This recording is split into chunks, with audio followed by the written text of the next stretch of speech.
please take it away. Hi there, data scamps and data champs. This is Richie. I am coming to you live from my mum's house in East Yorkshire in England. And please do let us know where you're joining from in the chat. And especially if you're joining from East Yorkshire, I would love to hear about that. Actually, let me show you one thing cool. My mum says, so if I scoot down like this, looks like I've got a halo, which I'm very impressed with. Feeling angelic today. All right, now I noticed already in the chat, William Long's joining us. William is one of our top question askers. So your task for today, ask more questions than William. There's your challenge for everyone. All right, so with that, let's get started. Now, there are two big AI trends this year. So first of all, AI is getting better at reasoning, and that means it's now starting to become useful for research tasks.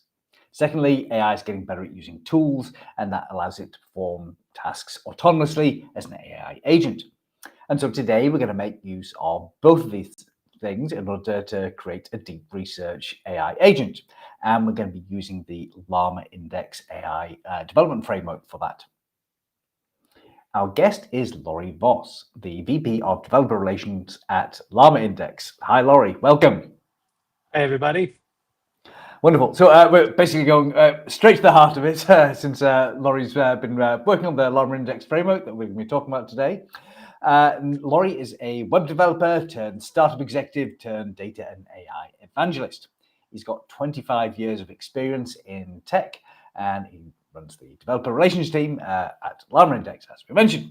So he basically, for his job, he teaches people how to build AI applications. Before his time at LlamaIndex, Laurie was the founding CTO at NPM. He took it from a hobby project to 5 million active users. NPM, for those of you who don't know, is like this huge JavaScript tool, like incredibly popular. And he also served as Chief Operating Officer and Chief Data Officer at NPM as well. So with that, please take it away, Laurie. Thank you so much, Richie. Okay, so let's dive straight into our slides, shall we? Or rather, our notebook. So today we're going to be building, like Richie said, a deep research AI agent. But to get there, we're going to have to lay down some foundations. So LlamaIndex helps you build agents in a variety of ways. We have a high-level system called Agent Workflow, which allows you to get up and running really quickly. And so we're going to be showing you how to use that, and then how to build a multi-agent system using that. And then Agent Workflow is an instance of our lower-level workflows classes, which we're then going to be dropping down into to show you how to build an agentic system from scratch. And it's using that we're going to put together our deep research system. So let's go through that. The first thing you're going to need to do, obviously, is you're going to need to pip install LlamaIndex. That can take a little while. So kick that off now while I am explaining the other things that we are doing. The first thing that you need to do once you've got LlamaIndex is you need to have an LLM, because how are you going to have an agent if you aren't if you haven't got an LLM model to play with? So in my notebook, I'm pulling my OpenAI key out of Google Colab. You can set yours directly. And getting an LLM is as simple as just importing the OpenAI class and passing in what model you want plus your API key. In this example, I've been using 4.1 mini because it's nice and new and very capable. You can use your LLM directly. You don't have to plug it into an agent. So you can just ask it to complete any sentence or any question. So in this case, I asked it, what is the capital of South Dakota, which is my favorite fun training fact. And it correctly tells me that the capital of South Dakota is Pierre. The other tool that we're going to be using today is Tavily. Tavily is a tool designed to help agents search the web. It's specifically designed for AI agents. So you'll want to pip install Tavily Python. this requires an API key, as does OpenAI. It's kind of cheating to use Tavily these days, or kind of unnecessary to use Tavily these days, because OpenAI now has web search built in as a tool that its models can use. However, I wanted to show how to build a tool in LlamaIndex. So I'm using Tavily as an example of using any third-party API in order to be able to show how a tool works. This is what creating a tool looks like in Python. So we've imported the Tavily client, and it's just 4 lines of code. We are defining a regular vanilla Python function. This function is called search web. It takes query. We're using type annotations to say that query is a string, and we're saying that it returns a string. And we've included doc strings, these built-in Python documentation, to say that this function is useful for searching the web to answer questions. And then all we actually do in the function is we call the Tavily client, we instantiate the Tavily client rather, and then we call it with our search query and return that as a string. The reason that I've noted all of that stuff is because LlamaIndex uses all of this metadata as input to the model. This is how the model knows what the tool does. So the model is actually going to be reading the name of the function. So you should give it a good name. It's actually going to be reading these type annotations. So that is how it's going to know that there's a parameter called query and that it's a string and that it should be expecting a string back. And it's even going to be reading this doc strings to understand what it is that this tool does. So when you're creating a tool in Python, a function in Python to be used as a tool by LlamaIndex, it's very important to get all of that metadata as detailed as possible. With a tool in hand, we can now create a single agent using the agent workflow class. I said that the agent workflow class is this higher level abstraction that we built to make it easy to put together agents very quickly to get a handle on how they work. And this is what that looks like. So you pull in the agent workflow class, and then you call from tools or functions, which takes 3 arguments. One is an array of tools or functions. In this case, we're just giving it the one search web function that we just defined earlier. We're telling it that our LLM is the LLM we defined, so OpenAI, and we're giving it a system prompt. You are a helpful assistant that answers questions. If you don't know the answer, you can search the web for information. That's a key part of that prompt is LLMs will often try to answer a question or perform a task by themselves. So when you're putting together an agent, it's often a good idea to mention in your system prompt that you have a tool that will help you with this. So don't be shy about using this tool that we gave you. Running the agent is similarly very simple. You await workflow.run and you pass in a user message. Agent workflows always start with a user message. I asked it, what is the weather in San Francisco? And Tavily came back with the current weather in San Francisco is sunny, or it was at the time that I was running this notebook. By default, agent workflows are stateless between runs. So every time you run your agent, it's like it's the first time you're running that agent. It doesn't know anything about the previous times. One of the good things about agents is that they can take into account previous context. Let's show how that's done. You import the context class and you configure the context to work with our workflow by doing this. You call context with the workflow class and you get back a context object. Now, instead of just running our workflow, we're going to run our workflow and pass in here that context object that we just created. And I'm going to give it a fact. So I'm going to say, my name is Laurie. Nice to meet you. It returns a response. So far, exactly the same, because this is, as far as this agent is concerned, the first time I've ever run it. But now if I run it a second time, passing in the same context object, and I ask it, what is my name? It now remembers that my name is Laurie. So you can see how you could give this a series of facts or a series of questions, and it would remember the things that have happened previously and give you a better experience. So that is passing in the context to the agent itself. You can also access your context from within your tools. So in this case, I am creating a new Python function to be used as a tool. It's called setName. And it takes context as the first parameter. This is a little bit of framework magic. If you set context as the first parameter to your tool name, sorry, to your tool, excuse me, it will the framework will automatically pass in the context to your tool. So in this case, we get a variable called state out of the context.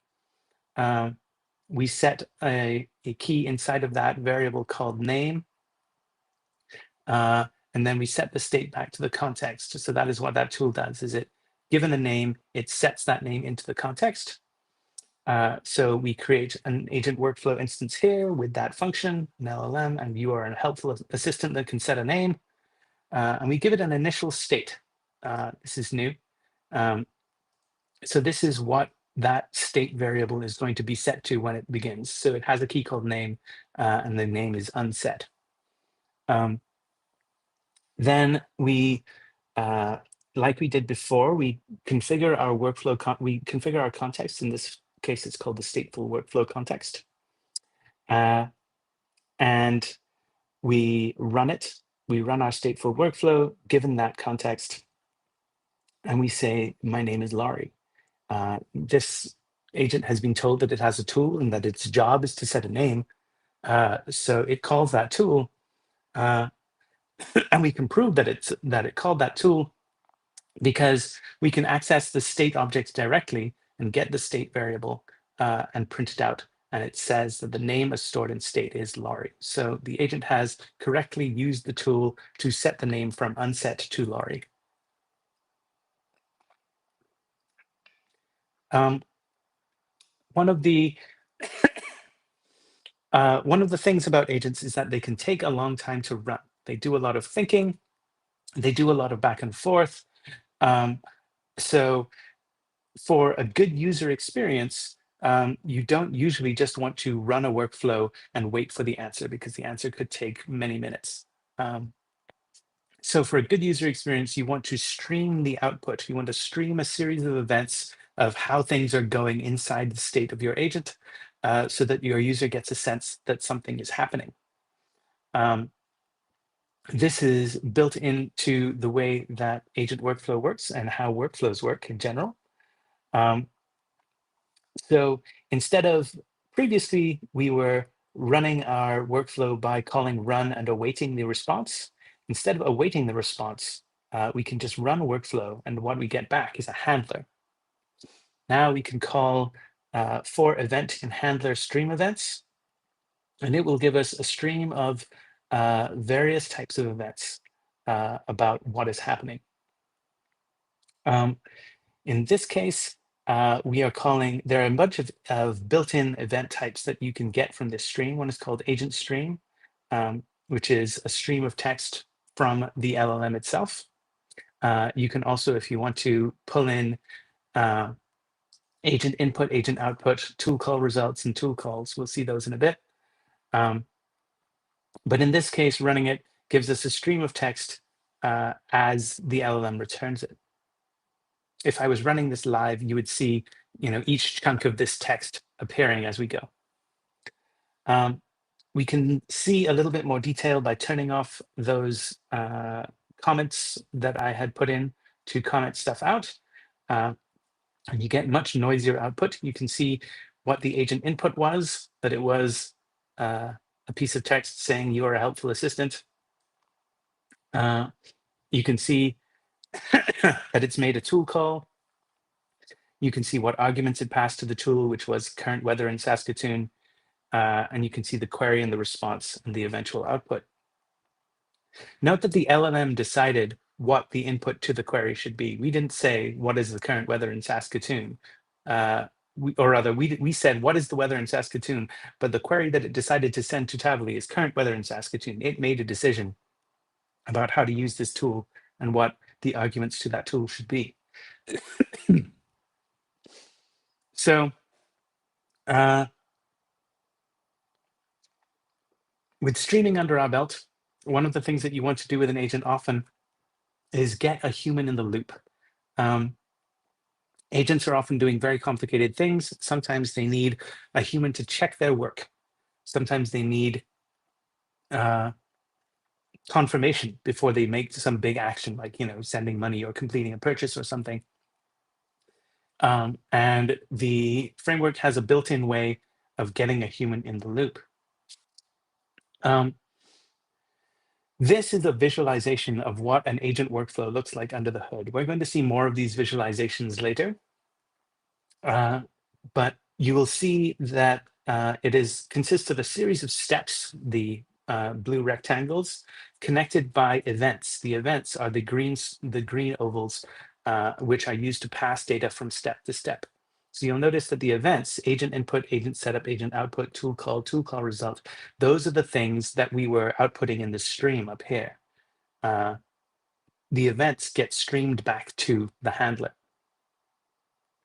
So to get a human in the loop, we're going to use two new classes, the input required event and the human response event. These are built-ins to the framework that you can subclass.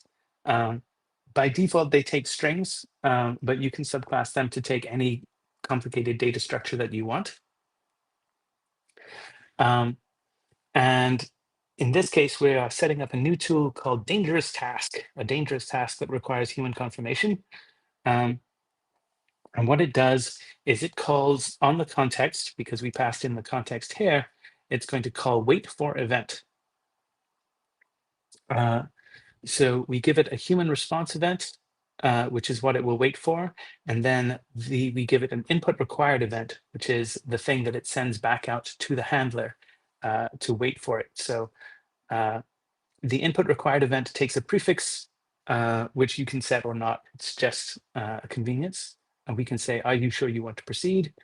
And we can give it a username so that we know, so that we can check that the event coming back is the same event that we sent out if you were running multiple of these at the same time. So when the event returns, we take the response that we got and we check if it's yes. If it was yes, then we complete the task. If it's not, we don't. So given that tool, we've set up an agent just like we set up every other agent. We can say, give it a dangerous task, and you are a helpful assistant that performs a dangerous task. And now let's look at how we actually run this.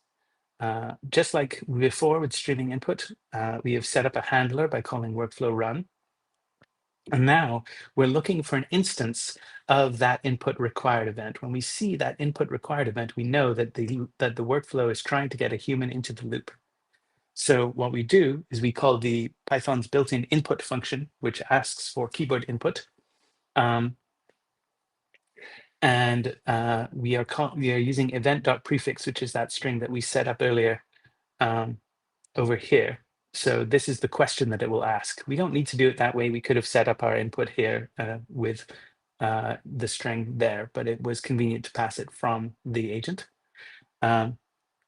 And once we've got our response, we call send event on the context, giving it the human response event that it's waiting for with our response and our username so that it knows who we are.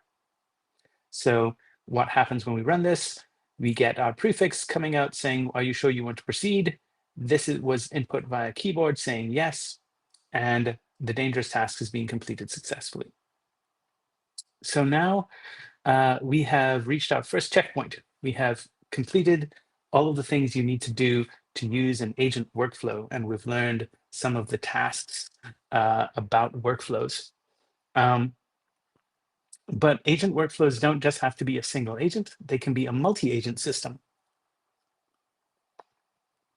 If you're creating a multi-agent system, it's usually because you have several distinct specialities that you want to give your agent. You have, in this case, I've decided that our multi-agent system is going to be a research agent that writes a blog post for us. So I have 3 agents. One is the research agent, which will search the web using Tably for information on the topic that I've given it. One is an agent that will write that report. And one is a review agent that will read the report and provide feedback.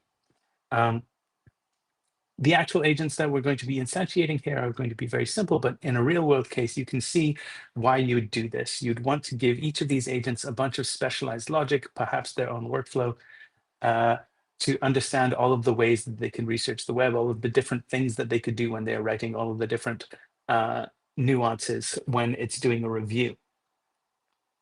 Our tools that we're going to use for this multi-agent system are a web search tool, which is the same as the one we've been using the whole time. One that records notes. So when it's completed searching the web for information, it records it to the state. There's going to be a write report tool, which actually writes the report and writes it back to the state so that it can be reviewed. And then a review report tool that actually does the review and provides feedback. So here are those tools.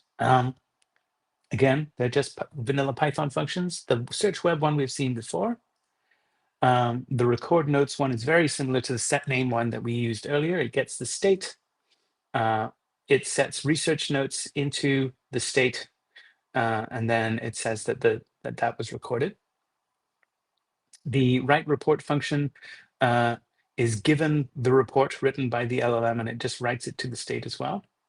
And the review report is given the review, and it writes the review to the state. So these tools are all doing very similar things.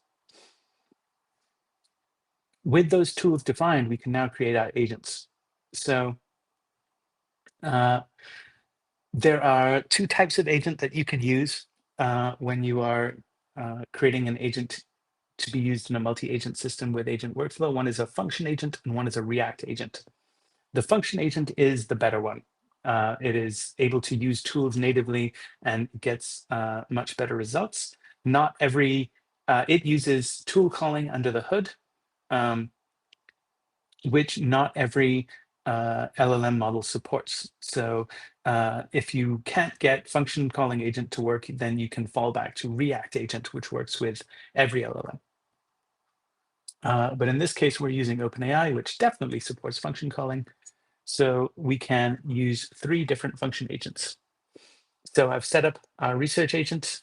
I gave it the search web tool and the record notes tool, and I gave it a prompt. Here's the write agent with a prompt about how it should work. And here's the function agent with a prompt about how it should work, matching those descriptions that I just gave you.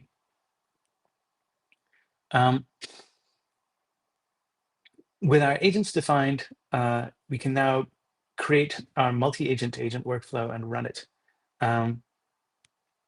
Previously, we were taking agent workflow and calling the from tools or from functions or tools. And this time we are calling agent workflow directly and passing in a set of parameters. So in this case, we're sending in an array of agents. So it's the research agent, the write agent, and the review agent. We're setting a root agent, which is which agent is in charge when the multi-agent system starts to run. And we're passing in an initial value of our state. So we did this before. You can see research notes, you can see the report content, and you can see the review content, both set to something indicating that they are not done yet. How this works is that the agent workflow will pass control back and forth between these agents. Each agent will do whatever task has been set to it, and they have been instructed in the system prompt that if they run into a task that they don't know how to do, that they should pass off to some other agent. You can see us sending hints of that nature using this parameter, which is optional. So I've said that the research agent can probably hand off to the write agent. The write agent can probably hand off to the review agent or back to the research agent to do more research. And the review agent can pass off to the research agent and the write agent. You don't have to pass those in. It will try and figure it out itself, but it can be helpful to put in some guardrails to say, what other agents should my agent know about and be able to pass to.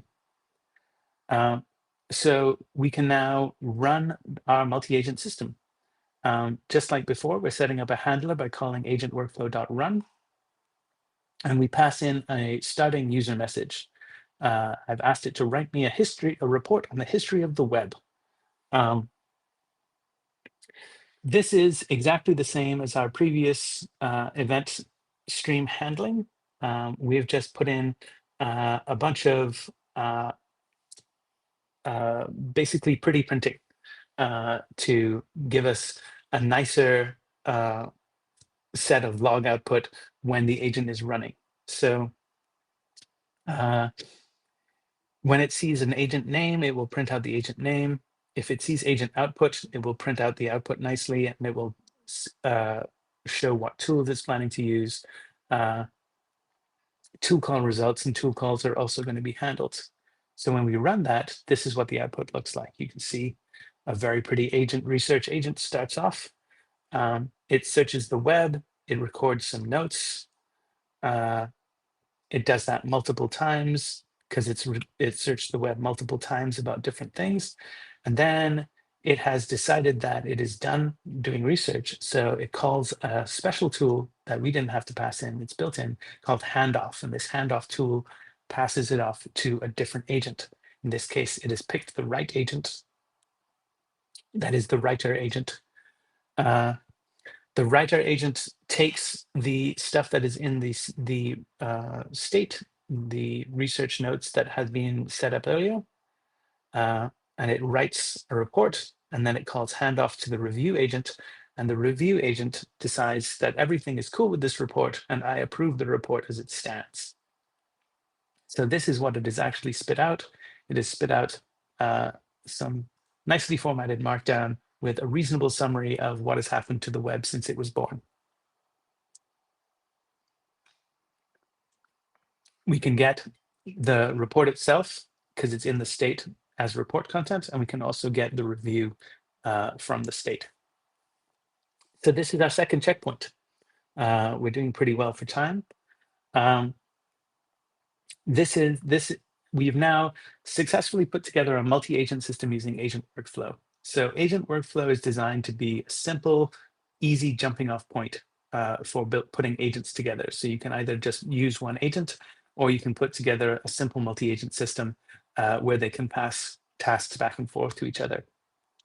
But there are some things that agent workflow can't handle, and they revolve mainly around fine-grained control. Agents are autonomous. They can make decisions for themselves. That is both a strength and a weakness. Sometimes you know exactly what sequence of things you want your agent to do, and sometimes you want your agent to decide for itself what is the right thing to do. So there's a combination there of structure and autonomy. You want to be able to say, do these 3 steps, and then you get a choice. Do these 3 steps, and then you get a different choice. You want to be able to pass that stuff back and forth.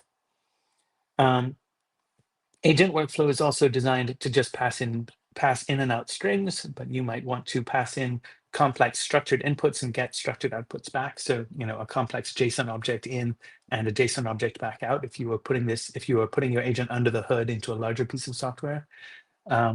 If you wanted to handle images as well as text, if you wanted to do query planning, if you wanted to do reflection query planning, is when you get your initial question, your initial user message, you can get the LLM to look at it and decide what is the best way to tackle this question. Reflection is sort of what the review agent was doing just now. You can get your agent to look at its own output and decide whether it was good enough. And if it was good enough, if it wasn't good enough, it can go back and try again. We're going to see exactly that technique used later. So to do this, we're going to create our own workflow. Workflows are regular Python classes. Agent workflow is just an instance of one of them, which we wrote for you. So let's pull in some new inputs, new imports, a start event, a stop event, a workflow, and a step. And let's define a new class called myWorkflow, which descends from the workflow class. The way that you define the steps is you use this, which is called a decorator, step decorator. And that is, and we are defining a Python function that takes a start event and emits a stop event. And the stop event has the result hello world. This is the simplest possible workflow. It has exactly one step. It is very trivial. It is just to show you these components of a workflow. Workflows are classes. They have steps. The steps are defined by the step decorator, and we heavily use class annotations or type annotations to indicate how they work. So the step that accepts the start event will always run first in a workflow, and any step that emits a stop event will stop the workflow. So the way that you run a workflow is exactly the same as we ran agent workflow, because agent workflow is a workflow. So we create our workflow with a timeout, and we call workflow.run that we await, and we get our result, which is hello world. This is how you run this stuff in. So far, we've been showing you how to run workflows in a notebook. Workflows are async. So if you're running them in vanilla Python, you need to do one extra step to make sure that they can run, which is you need to put them in an async function like this. This is not necessary in a notebook. It's just if you're running it in vanilla Python functions.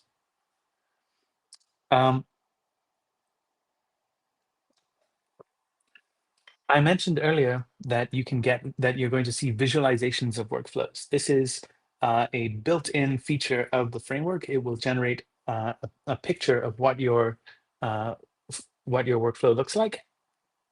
To do it, you install the LlamaIndex utils workflow class, and you call the function draw all possible flows. What this does is it will spit out an HTML file, actually, and when you open the HTML file, you get an interactive visualization of your class. So in this case, we're seeing the visualization of the simplest possible class, which is a start event going to my step, going to a stop event. I see a question from William. What level of human intervention can be provided, i.e. supplying data or reference documents or an interpretation of that data or correcting one of the misinformation hallucinations? Yes, you can do all of those things. For human, you're asking about human in the loop. Human in the loop can provide any level of input. If you subclass those input required events and those human response events, you can pass in fully complete feedback. You can not just strings, but full objects of feedback or PDFs or whatever you want. So back to our workflow. If you want to do a workflow that is more than just one step, you need to create the events that pass the data back and forth between steps. So you can see us doing that here. They descend from the event class, and we've created a first event and a second event. So now we can define a workflow that has 3 steps. Step 1 accepts the start event and emits a first event. Step 2 accepts that first event and emits a second event. And step 3 accepts the second event and emits the stop event. This is very similar to the one we were just looking at. And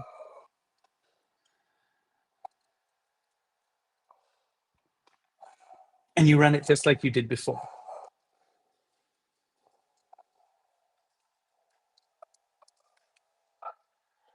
And this is what the visualization of that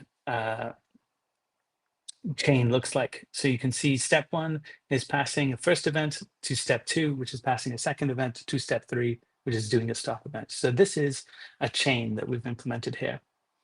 Obviously, this is not a very interesting workflow. This is just a linear workflow that doesn't do anything in particular. So let's see what happens when we add actual logic to these things. The first thing that you might want to do is you might want to do a loop. We talked about reflection. A loop is how you do the reflection, which is you need to be able to go back to an earlier step. So in this case, we have the same step one as before. It emits a first event, which goes to step two. And now step two is going to make a choice. In a real workflow, obviously, it would be an LLM making this choice based on some input. But in this case, we're just doing random math.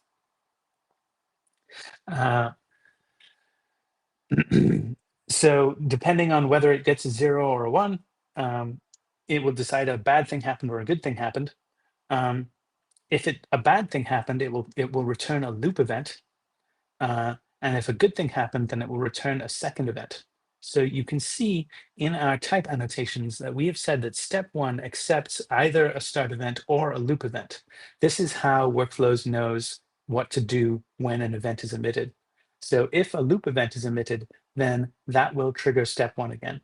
If a second event is emitted, that will trigger step three, because step three in its type annotation says, I accept second events. So it's not the order in the code that defines how things happen. It is the type annotations and what events get emitted.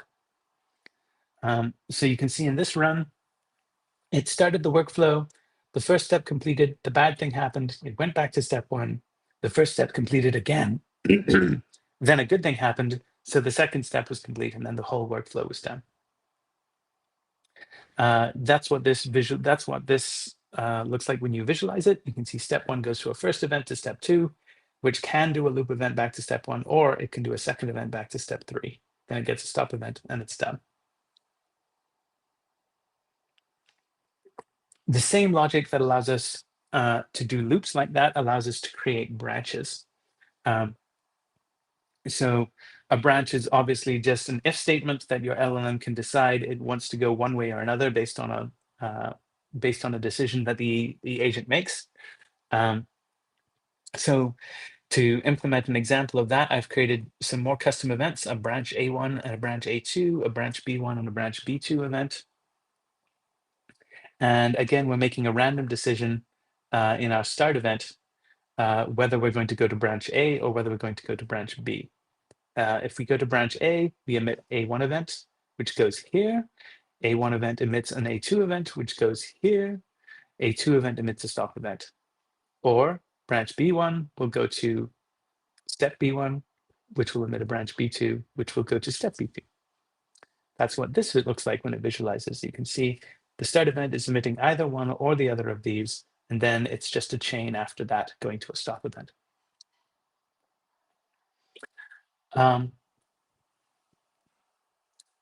There is more to what workflows can do than just branching and looping, though. You can set up concurrent execution. This is very useful if you have multiple tasks that you want to complete in parallel. For instance, if you have a complicated piece of work, such as writing a report, for instance, that you could split up into multiple questions, you could split up each of the questions and run them all simultaneously. Or in a guardrails situation, you could take the same query and pass it to two agents simultaneously. One of them would try to answer the question, and one of them would check whether or not the question was an acceptable question. You could check that, check whether the user is asking to do something illegal or trying to do a jailbreak or something like that. And you can run those two things in parallel. So if the guardrails agent says, oh, this person is asking to do something illegal, it can prevent the output from the other agent being output. So here's what that looks like. Again, we have we have set up an event class, a custom event class. We've created a workflow class. We've set up a step. And the only thing that we're doing differently is that we have given ourselves a context object. This is the same context object that we were talking about when we were talking about agent workflow. And on that object, we are calling send event, and we are emitting 3 events, one after the other. So instead of returning an event, which allows us to only emit one event from our step, we're calling send event, which lets us emit as many steps as we want. And then in step 2, it gets step 2 is triggered by any step 2 event. So all 3 of these step events will trigger step 2. You can also see that we've set the concurrency here by passing a parameter to the step decorator. In this case, it can run up to 4 times at once.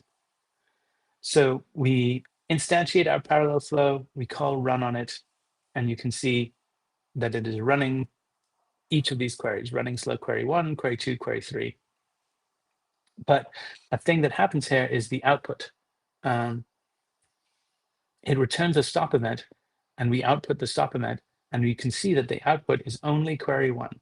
That is because the first stop event to trigger triggers the end of the entire workflow.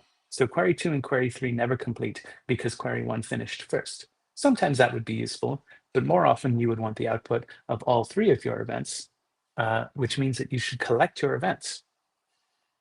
So here's how we do that. This step is the same. We're sending send event 3 times. Step 2 is the same. It is running the query, but a change is that we are emitting a step 3 event with the output of that run. And in step 3, we're calling a new function we haven't seen before on the context called collect events.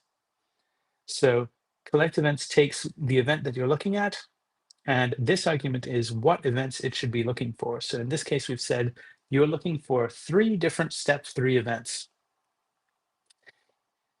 How this works is collect events takes events that it receives and it stuffs them into the context. If it has received all of the events we've told it to wait for, then it returns those events. If not, it returns none. So you would expect it to return none most of the time because it's going to trigger multiple times. Every time a step 3 event is fired, this function is going to run and it's going to return none. So if we get none from collect events, we just don't do anything. If we do get something, we print the result. So what that output looks like is exactly the same as before. We are running query 1, query 2, query 3, but we see it run 3 more. We see step 3 triggers 3 times. The first 2 times, it says not all events received yet because it's only received 1 event and then it's only received 2 events. And then the third time, it receives all 3 events, and so it outputs those 3 events. It's also worth noting that because these things are concurrent, the events don't necessarily return in the order that you sent them. So in this case, we triggered queries 1, 2, and 3, but we got them back in the order query 2, query 1, and then query 3. In this example, we've said we want to collect 3 different step 3 events. But you might not necessarily want to collect events all of the same type. So I've created a more complicated workflow class here, which has 3 different chains: a step A event, a step B event, and a step C event. And we have emitted, instead of 3 of the same event, we have emitted 3 different events: a step A event, a step B event, and a step C event, each of which has its own step. These steps all emit a type of complete event. And we've said that step 3, in this case, should accept all 3 of those types of events. So no matter which one of these functions returns, it will trigger step 3. And we've said in our collect events, we've given it an array of events and said, wait for a step C, a step A, and a step B. So now you can see that running a step. We see it doing something A-ish, something B-ish, something C-ish. So we can see it receiving events, query 1, query 2, query 3, and then it prints out the events it received. An important feature here is that the order here is preserved. So we said when we were collecting events that we are waiting for a step C, a step A, and then a step B, and that is the order in which we got them back. We got a step C, a step A, and a step B. When you visualize this flow, it looks quite pretty, which is why I include this visualization. You can see us with our start event. It emits a step A, a step B, a step C, which triggers those steps, which triggers those complete events, which all go back to step 3 before they get completed. Just like our other earlier steps or workflows, you can do streaming output. So the agent workflow streams a bunch of events automatically for you. When you are writing your own workflow, you need to stream those events yourself. And the way that you do that is you call another method on the context called write event to stream. So you have to explicitly say which events you want sent out to the handler. In this chain, in this workflow, in step 2, I've created a generator that is using the async version of our streaming completion from our LLM. And every time this generator generates a chunk, I am going to write an event to the stream called a text event containing the chunk of that text. You can see us handling that output here. So just as we have previously, we instantiate a workflow. We call run on that workflow. We don't call await because we want a handler. And then we look for the handler's stream events.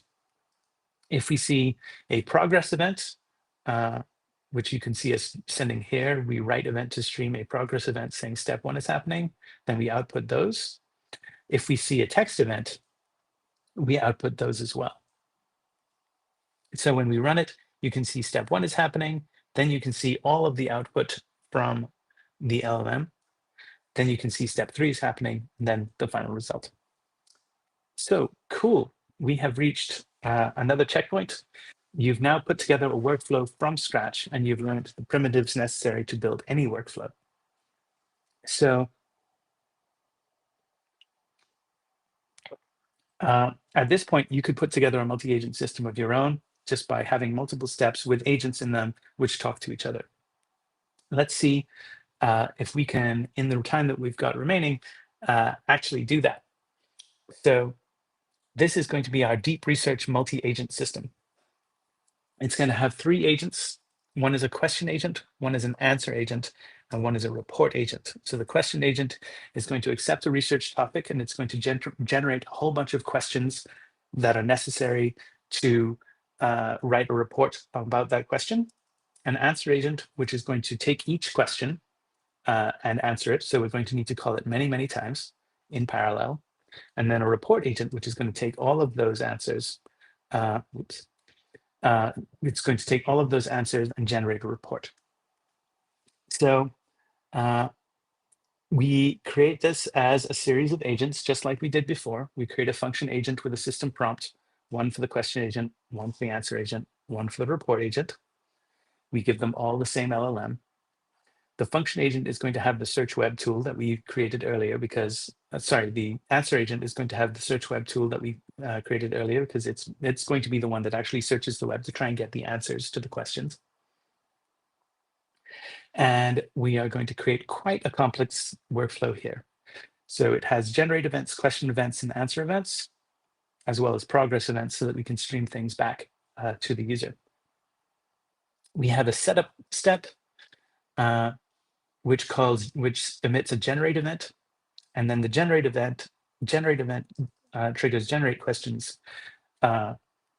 which is where we call the LLM for the first time, or rather we call our agent for the first time, and the agent calls the LLM. We say, generate some questions on the topic that we received from the user. So we await the response from the agent. In this case, it's going to be a series of questions, 1 question per line, separated by new lines. And we used some basic string manipulation here to split those up into an array of strings. We record how many of those questions we got because we're going to need to wait for that many questions. And then we fire off send event for each of those questions. So for each of the questions that we got, we send a question event. That means that we're going to trigger, if there were 20 questions, we're going to trigger answer question 20 times.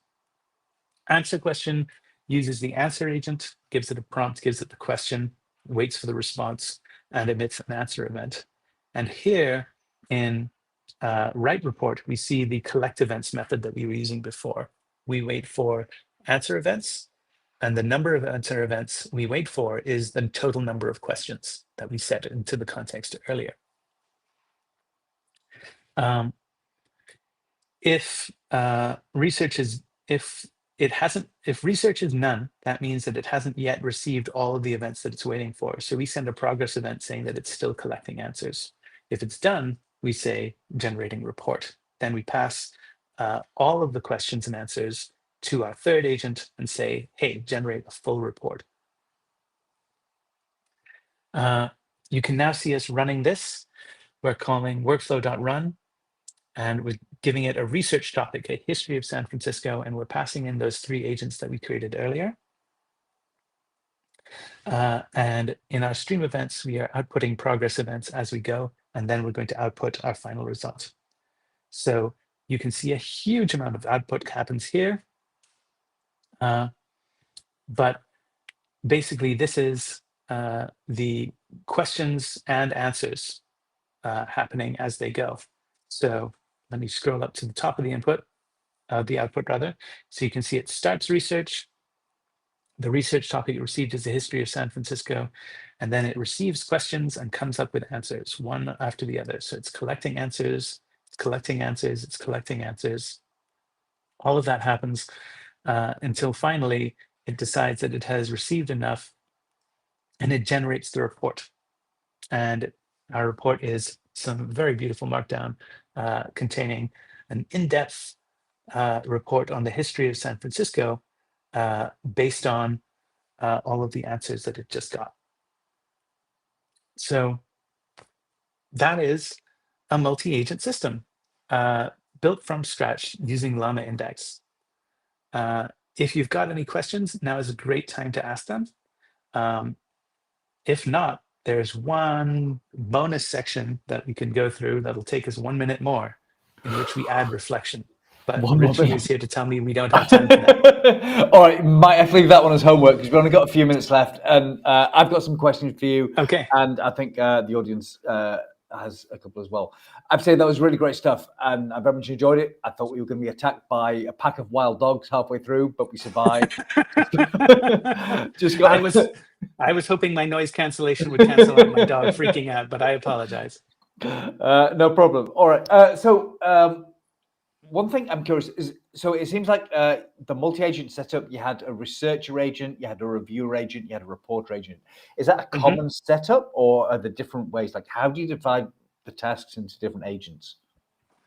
Well, this is an example. So these agents are a little bit simpler than they would usually be. But essentially, a workflow creates an agent. So you can imagine that each of those agents that I created was its own workflow with its own, human in the loop and like doing stuff in the background and things like that. So the sort of rule of thumb of when you create your own agent to do something is when it's got a task complicated enough that it has specialized logic that you want to implement that doesn't apply to other parts of the workflow. Okay, I like that. So just if it's kind of a discrete task that it wants to do, you want a separate agent for that rather than, I guess, like there should be clear responsibilities, I guess, like real employees. Is that about right? It's when they need to be. It's when they are they have a task that is specialized enough and complicated enough that you would want custom logic that you wouldn't want to repeat in other parts of your app. Okay, nice.